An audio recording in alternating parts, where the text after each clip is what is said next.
La femme s'apprêtait à sortir, mais découvrit que le couloir habituel s'était transformé en un mur noir mystérieux, hermétiquement scellé, obstruant complètement l'interstice de la porte. La femme pensa qu'il s'agissait d'une farce de son petit ami, mais quand elle ouvrit la fenêtre, elle découvrit que celle-ci était également bloquée par le mur noir. Tous deux se précipitèrent pour vérifier toutes les fenêtres, et constatèrent que toutes les portes et fenêtres étaient murées par ce mur noir. Ils furent pris de panique. Pourtant ils habitaient au 18e étage. Comment des murs pouvaient-ils apparaître à l'extérieur des fenêtres? Ils tentèrent d'appeler à l'aide, mais découvrirent que leur téléphone n'avait plus de signal, et que le réseau était complètement en panne. Ils essayèrent de chercher du signal partout, mais en s'approchant du mur, ils découvrirent avec stupeur que l'écran du téléphone commençait à trembler. Et plus ils s'approchaient de l'écran, plus les tremblements s'intensifiaient, comme si derrière le mur se cachait un champ magnétique particulier. Puisque le signal ne pouvait traverser le mur, autant essayer une méthode physique. Jenny prit une perceuse et tenta de percer le mur noir, mais le forêt frappant contre le mur n'eut aucun effet. Ils décidèrent d'intensifier leurs efforts et utilisèrent ensemble le forêt. Résultat, le forêt se mit à fumer, tandis que le mur ne présentait toujours aucun dommage. Demeurant lisse comme un miroir, Jack tenta de percer un trou depuis le bord du mur près de la porte. Mais après avoir percé le mur, il y avait encore quelque chose qui bloquait. Apparemment tout l'immeuble était scellé. Les deux ne se résignèrent pas et commencèrent à percer depuis tous les coins de la pièce vers l'extérieur, tentant de trouver une issue.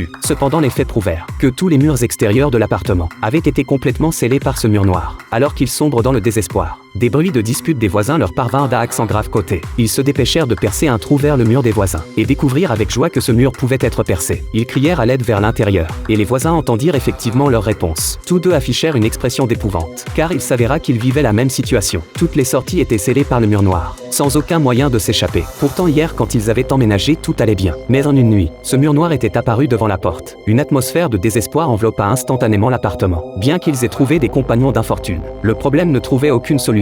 Jacques vérifia tous les robinets de l'appartement et découvrit que l'approvisionnement en eau était également coupé. Il ne faudrait probablement pas longtemps avant qu'il ne meure de déshydratation ici. À cette pensée, Jacques brisa rageusement son téléphone. Tous deux tombèrent simultanément dans le silence. Soudain Jacques remarqua qu'il semblait y avoir un point blanc de plus sur le mur noir. En regardant attentivement de près, c'était un petit composant du téléphone qu'il venait de casser. Il n'avait pas imaginé que la force magnétique du mur noir soit si puissante. Jacques sembla réaliser quelque chose, et apporta donc divers ustensiles métalliques et petits objets, les répartissant uniformément sur le mur noir. Après cette série d'opérations, il découvrit que le mur avait manifestement 4 positions où le champ magnétique était plus fort, pouvant attirer davantage d'objets. Jenny commença alors à opérer, concentrant tous les composants sur ces 4 positions. Cependant peu après, les petits objets initialement immobiles se mirent tous à vibrer.